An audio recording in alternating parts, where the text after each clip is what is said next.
नमस्कार, बहुत स्वागत है आपका देश न्यूज में और मैं हूं आपके साथ मनीष कुमार। बीजेपी ने शनिवार को लोकसभा चुनाव 2024 के लिए मैनिफेस्टो कमेटी का गठन किया है और कमेटी में कुल 27 मेंबरों को शामिल किया गया है। रक्षा मंत्री राजनाथ सिंह को कमेटी का प्रेसिडेंट यानी कि अध्यक्ष बनाया गया है। वहीं वित्त मंत्री निर्मला सीतारमण संयोजक बनी हैं, पीयूष गोयल सह संयोजक बनाए गए हैं। इसके अलावा कमेटी में 4 राज्यों के मुख्यमंत्री भी शामिल है। मध्य प्रदेश के मुख्यमंत्री डॉक्टर मोहन यादव, असम के मुख्यमंत्री हिमंता बिस्वा शर्मा, गुजरात के मुख्यमंत्री भूपेंद्र पटेल के अलावा छत्तीसगढ़ के मुख्यमंत्री विष्णुदेव साय भी इस कमेटी का हिस्सा है। कमेटी में अर्जुन मुंडा, किरण रिजिजू, अश्विनी वैष्णव, शिवराज सिंह चौहान, वसुंधरा राजे सिंधिया और स्मृति ईरानी जैसे बड़े नाम भी शामिल है। 28 मार्च को बीजेपी ने 12 राज्यों के चुनाव प्रभारी और सह प्रभारियों का भी ऐलान किया था। भारतीय जनता पार्टी ने 2 दिन पहले लोकसभा चुनाव यानी कि 2024 के लिए राज्यों के चुनाव प्रभारी और सह प्रभारी की लिस्ट भी जारी की थी और इस सूची में 10 राज्य और 2 केंद्र शासित प्रदेशों के नाम शामिल है। कुल मिलाकर के 18 नाम है, जिनमें 10 प्रभारी और 8 सह प्रभारियों के नाम शामिल है। दिल्ली से ओपी धनखड़ को प्रभारी बनाया गया है। डॉक्टर अलका गुर्जर को दिल्ली का सह प्रभारी बनाया गया है। महाराष्ट्र का प्रभार डॉक्टर सांसद दिनेश शर्मा को सौंपा गया है और इसके साथ ही यहाँ 2 सह प्रभारी बनाए गए हैं, जिसमें निर्मल कुमार सुराना और जयभान सिंह पवैया के नाम भी शामिल है। बता दें कि पार्टी का इस बार का जो घोषणा पत्र है 2047 तक देश को विकसित बनाने की योजना पर आधारित हो सकता है। अगर सूत्रों की हम माने तो 19 अप्रैल को पहले चरण के मतदान से पहले ही पार्टी अपना घोषणा पत्र जारी कर सकती है। कई दशकों में यह पहली बार होगा कि बीजेपी कुछ प्रमुख वैचारिक वादों को अपने चुनावी घोषणा पत्र में उल्लेख नहीं करेगी। प्रधानमंत्री नरेंद्र मोदी के नेतृत्व वाली सरकार अपने दूसरे कार्यकाल में अनुच्छेद 370 को निरस्त करने और राम मंदिर में के निर्माण के साथ ही 2 प्रमुख वैचारिक वादे पूरे किए जा चुके हैं। कुछ राज्यों में बीजेपी की सरकारें समान नागरिक संहिता को लागू करने के लिए भी काम कर रही है। अनुच्छेद 370 और राम मंदिर निर्माण के साथ ही समान नागरिक संहिता भी बीजेपी का प्रमुख वैचारिक मुद्दा रहा है।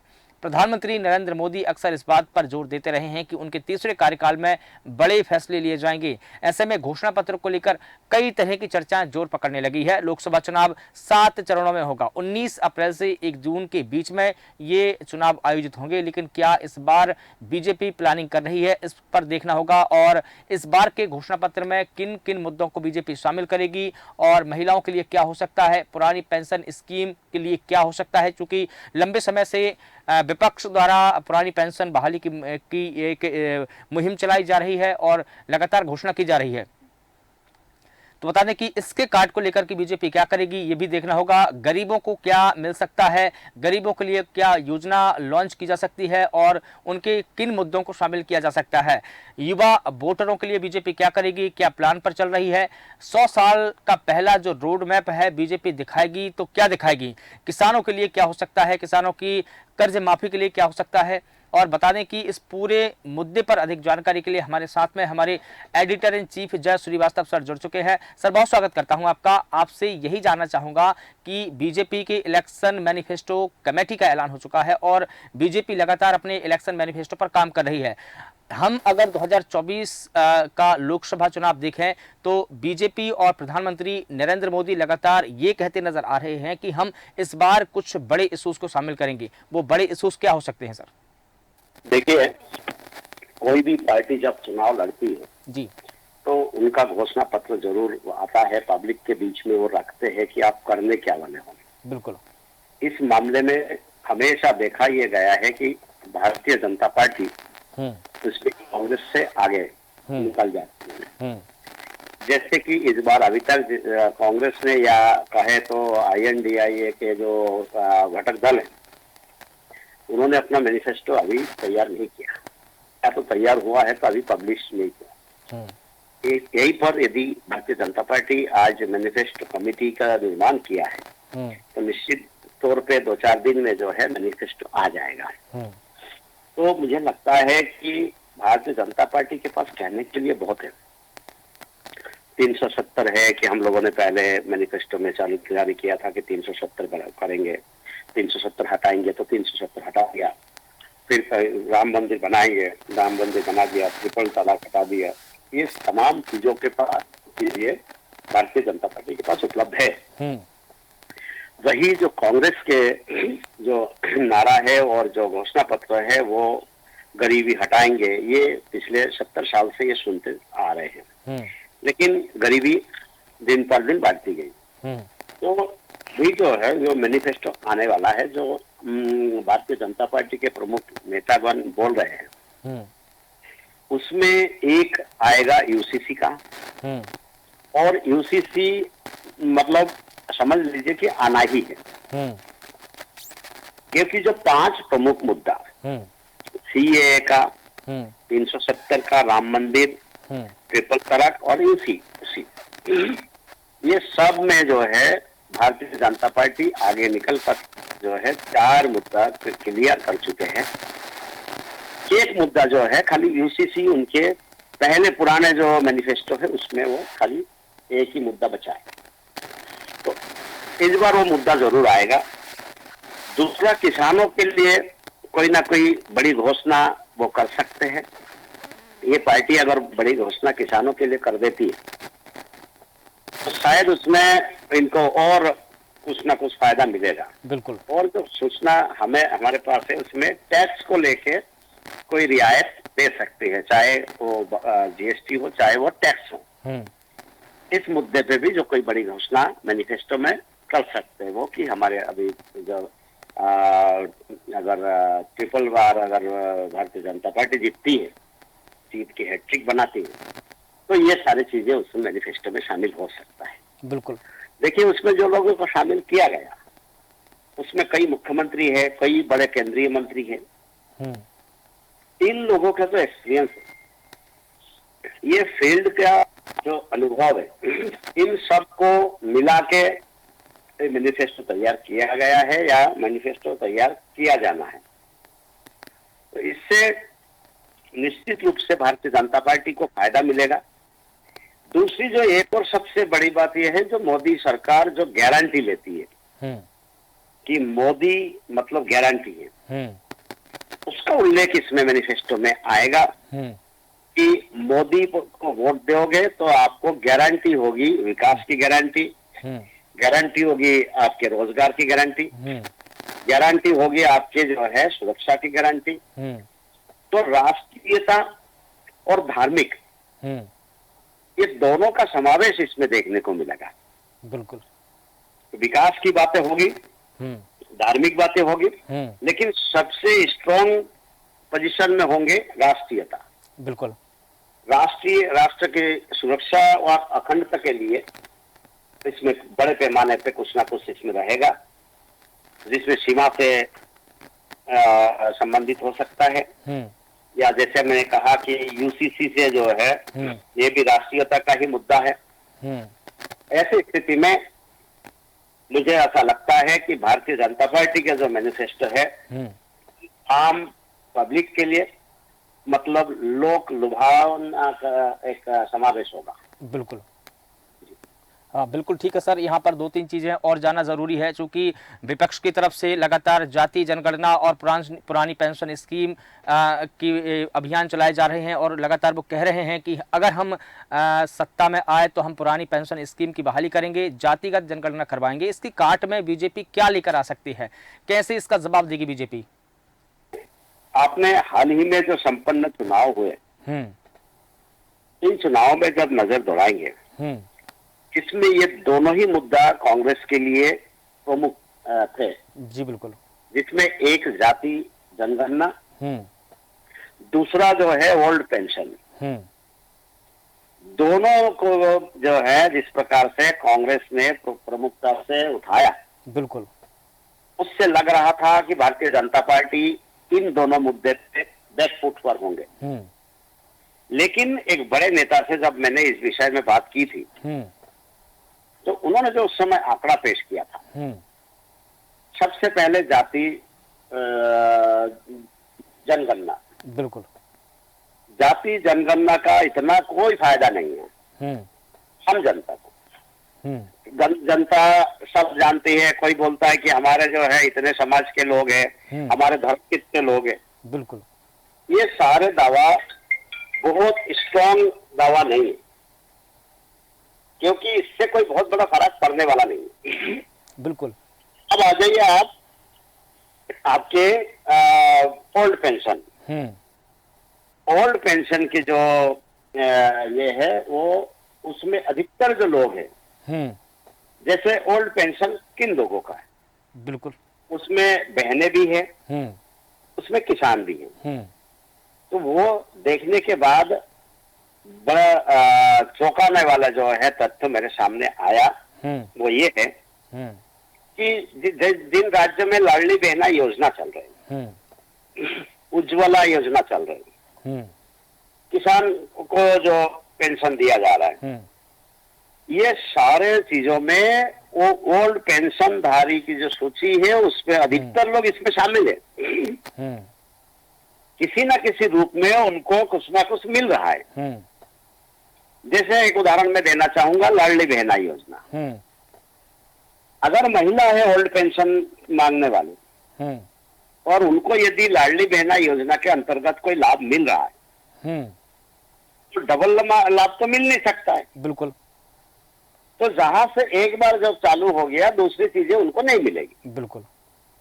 तो इसके चलते ओल्ड पेंशन जो योजना है और कांग्रेस का या विपक्ष का जो मुद्दा है, वो यही समाप्त हो जाता है कि उनके पास जो लिस्ट है, सपोज मान के चलिए 1 लाख की लिस्ट है। बिल्कुल।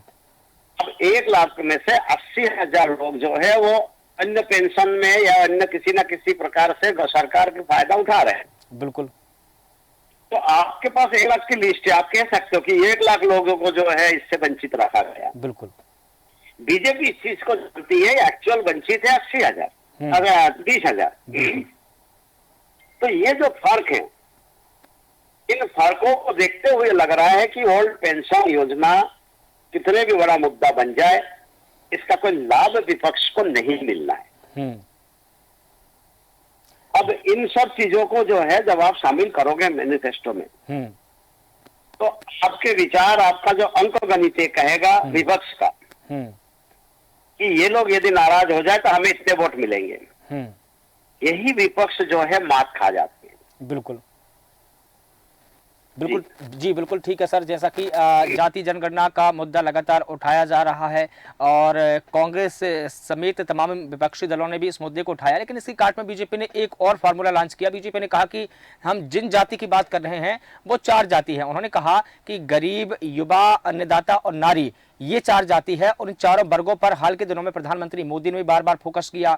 बीजेपी के जितने भी बड़े नेता हैं इन पर बयान देते हुए नजर आ रहे हैं। समाज के इन तबकों को ही आज की बीजेपी जाति के तौर पर बताते हैं। ये भी जा रहा है कि राहुल गांधी की ओर से जो जाति गणना का जो मुद्दा उठाया जा रहा है उसकी काट के तौर पर बीजेपी इसे पेश कर रही है। तो क्या ये घोषणा पत्र में शामिल किया जा सकता है सर? दूसरी बात यह है कि आपको मैं एक और चीज बता रहा हूँ लिंक से हटके। बिल्कुल। कि भारतीय जनता पार्टी जाति पर ध्यान नहीं दे रही है, ऐसा नहीं है, बल्कि इसका उल्टा ये है कि भारतीय जनता पार्टी ही जाति पर ध्यान दे रहे हैं। क्या उदाहरण ये है कि आपने देखा होगा भारतीय जनता पार्टी के खिलाफ यदि कोई बार वोट करता है वो है मुसलमान। मुस्लिमों की वोटिंग है भारतीय जनता पार्टी के पक्ष में कम। बिल्कुल। सब जाति की बात करेंगे, इस समय देश के जो शिया मुस्लिम है जी, वो इस समय भारतीय जनता पार्टी के वोटर बन चुके हैं अधिकतर। बिल्कुल। इसी प्रकार से आपने एक नाम सुना होगा पसमंदा। पसमानदा, बिल्कुल। तो पसमंदा नाम आपने कब सुना? अभी 1 साल से सुनाई दे रहा है। बिल्कुल। बिल्कुल। अधिकतर लोगों को ये पता ही नहीं था कि पसमंदा नाम का कोई मुस्लिम है। मुस्लिम भी है। बिल्कुल। इनकी संख्या भी 6-7 करोड़ के आसपास। बिल्कुल। तो पसमंदा को भी जो है मोदी इसमें सुनियोजित तरीके से ये कहते हुए जैसे हिंदू समाज में दलित है जिनको वंचित का नाम दिया गया, बिल्कुल, इसी प्रकार से ये मुद्दा उठाया कि मुसलमानों में जो वंचित है वो पसमंदा है और उसको आइडेंटिफाई भी बीजेपी ने किया है।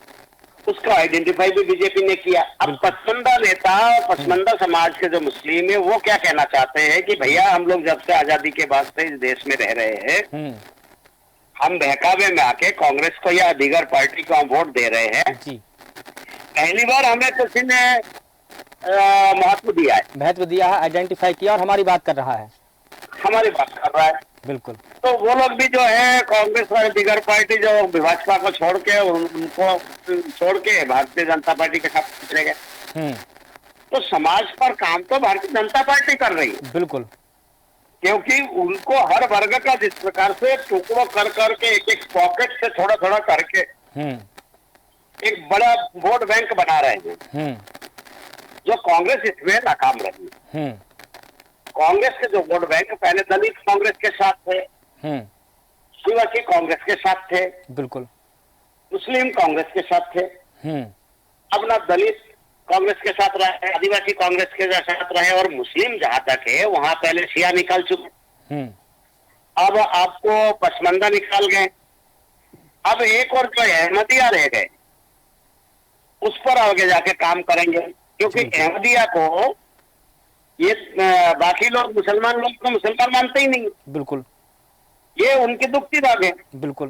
तो मोदी ने जो है इसको पकड़ लिया कि भैया हमने पसमंदा को तोड़ लिया, अहमदिया को तोड़ना है। उसके बाद काम करेंगे बरेलवी और देवबंदियों पर। बिल्कुल। तो ये सारे इतने ज्यादा फिरके हैं और सारे एक दूसरे फिरके के जो है खिलाफत करते हैं। बिल्कुल। अधिकतर लोग जो है अपने आप को सही मुसलमान मानते हैं, बाकी जो 71 फिरके वो काफिर है। बिल्कुल। तो इन सब चीजों को जब आप इतने बड़े पैमाने पे यहाँ पर है, तो उसको मोदी इनकैश कर रहे हैं। बिल्कुल ठीक कहा सर, बिल्कुल तो ठीक है। मतलब ये है कि जो वर्ग विशेष जो है लोग हैं, जो अधिकतर बीजेपी के खिलाफ है, और धीरे धीरे धीरे धीरे उन तक पहुंच रहे हैं। अब जाति जनगणना की बात फिर से करें, खाली ये हिंदुओं में तो नहीं होना है। बिल्कुल। कि ये ओबीसी है, ये दलित है, ये आदिवासी है, ये सामान्य वर्ग है। हिंदुओं में अगर 18 जातियों में बटे हुए हैं, और प्रमुख जातियां बता रहा हूं मैं, तो मुस्लिम जो है 72 फिरके में बटे हैं। बिल्कुल।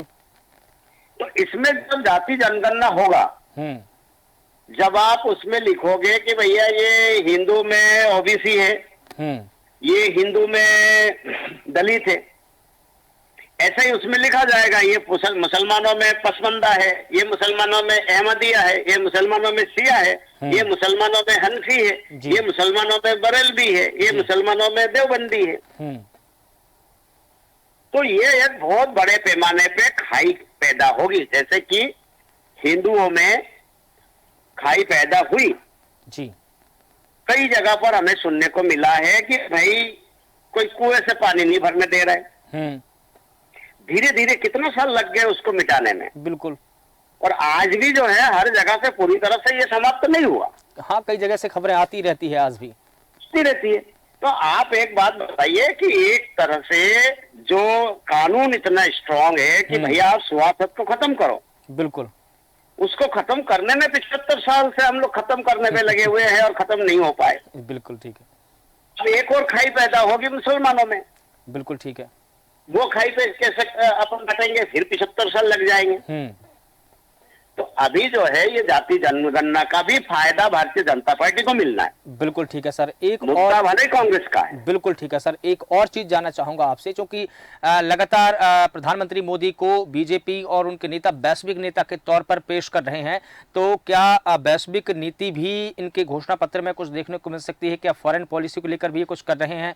क्या जो फॉरेन के या वर्ल्ड के जो बड़े मुद्दे हैं, बीजेपी उनको भी क्या अपने घोषणा पत्र में शामिल कर सकती है?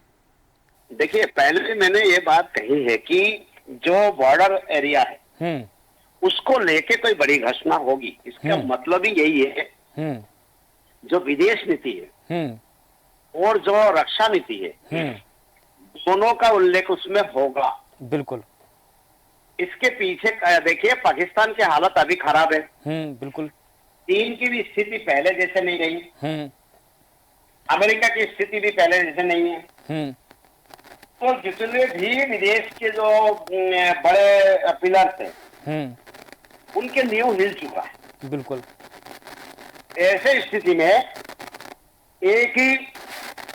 टकटकी लगा के नेता के और देख रहे हैं, वो है मोदी। बिल्कुल।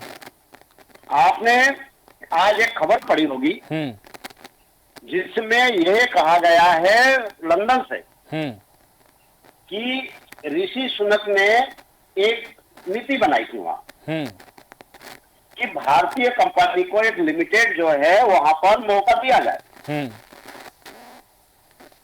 लंदन के मतलब इंग्लैंड के 600 कंपनियों ने एक साथ लिखित में दिया है बिल्कुल कि अगर भारतीय बाजार को ओपन नहीं करोगे तो हम भूखे मर जाएंगे। बिल्कुल।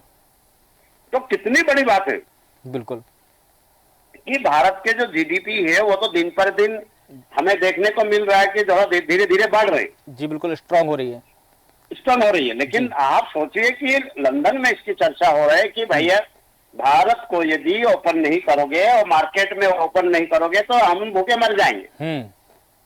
ऐसे कई देशों की स्थिति है। बिल्कुल। हाल ही में देखिए श्रीलंका को भारत अगर सहारा नहीं देता तो मेरे ख्याल से श्रीलंका भी भूखे मरने की कगार पे थे। बिल्कुल। आज पाकिस्तान को अपने देश बचाने के लिए खतरा है। एक तरफ चीन उस पर बिल्कुल जो ड्रैगन जैसे लंबे जीप निकाल के जो है लपक मार रहे हैं कि ये देश हम हासिल कर ले, हमारे विस्तार नीति के अंतर्गत हम देश का विस्तार कर ले। दूसरी ओर जो है तालिबान और अफगानिस्तान उन पर बिल्कुल टकटकी लगा के देख रहा है कि भाई ये देश हमारा होना चाहिए। पाकिस्तान की स्थिति ये है कि केवल अभी वो उनके विकास को छोड़िए अपना देश बचाने के लाले पड़े हुए हैं। बिल्कुल। तो ऐसे स्थिति में पूरी दुनिया के जो ये है नजर है वो भारत पर है। बिल्कुल। और दुनिया भर में उथल पुथल की स्थिति आज बनी हुई है। हाँ, अब देखिए सऊदी अरब में एक मंदिर का निर्माण हुआ। क्यों हुआ? कि सऊदी अरबियन को लग रहा है कि भारत से यदि हमारी दोस्ती नीति जारी नहीं रही तो हम लोग जो है आगे जाके परेशानियों में होंगे। इसके चलते दोस्ती करने के लिए एक मंदिर बना दिया। आप सोचिए उसी मंदिर निर्माण में 57 देश एक होके एक बात करती है इस्लामिक कंट्री, वो तितर बितर हो गए। बिल्कुल। तो कूटनीति में जो पारंगत है मोदी, उस पे आप नजर दौड़ाइए कि कितने कहाँ जाके वो पत्थर मारते हैं और लगते कहाँ पर। बिल्कुल। और उसके परिणाम क्या निकलते हैं, उसका परिणाम क्या निकलता है। तो ये चीजें जब आप समझेंगे तो आपको दिखेगा कि भारत के जो प्रधानमंत्री है इनका हर कदम पॉलिटिक्स का होता है। बिल्कुल। हर कदम राष्ट्र के लिए होता है। बिल्कुल। और ये पूरी दुनिया में ये मैसेज दे चुके हैं कि मैं भारत विश्व गुरु के ओर अग्रसर है और मैं वैश्विक नेता के रूप में स्थापित होने वाला हूँ। बिल्कुल ठीक है सर।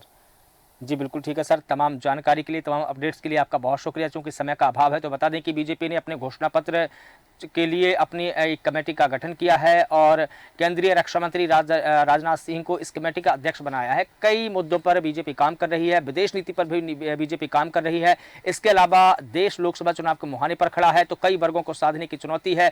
कई मुद्दों को शामिल करेगी बीजेपी, लेकिन किन मुद्दों को शामिल करेगी, महिलाओं के लिए क्या होगा, किसानों के लिए क्या होगा, युवाओं के लिए क्या होगा, राष्ट्र की एक नीति कैसी होगी, इन तमाम मसलों को बीजेपी अपने घोषणा पत्र में शामिल कर सकती है। फिलहाल देश न्यूज के खास कार्यक्रम में इतना ही। मुझे दीजिए इजाजत। नमस्कार।